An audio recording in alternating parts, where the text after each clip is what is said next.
একটা মিটিং ছিল, আমি আর আম্মু বের হইলাম এই গরমের মধ্যে, দেখলাম ডাব, মনে হইলো একটা ডাব খাওয়া উচিত, খেলাম। আর এই গরমে তো নিজেকে হাইড্রেট রাখা মাস্ট। আম্মু বললো বাসায় চলো, এটা দিয়ে আজকে তোমাকে একটা মজার ভর্তা বানায় খাওয়াবো। আমি বললাম ডাব দিয়ে ভর্তা, বাট হাউ? আম্মু ডাবটাকে মাঝখান থেকে কাটলো, দেন আবার কাটলো, দেন ডাবটাকে ছোট ছোট পিস করে নিল।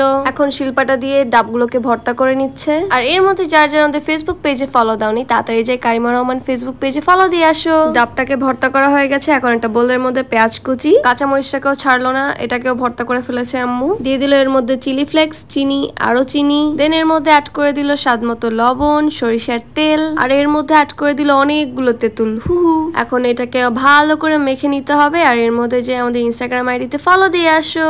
মাখা হয়ে গেলে এখন এর মধ্যে অ্যাড করে দিতে হবে যেই ভর্তা করে রেখেছিলাম ডাবটাকে, ওই ডাবটা। এখন সবকিছুকে ভালো করে মেখে নিতে হবে। আর এর মধ্যে যারা যারা আমাদের ইউটিউব চ্যানেলটিতে সাবস্ক্রাইব করনি, কারিমা রহমান ইউটিউব চ্যানেলটিতে সাবস্ক্রাইব করে দিয়ে আসো। এন্ড গাইস, আমাদের ভর্তা ready. I was shocked by tasting it, this was too yum yum guys.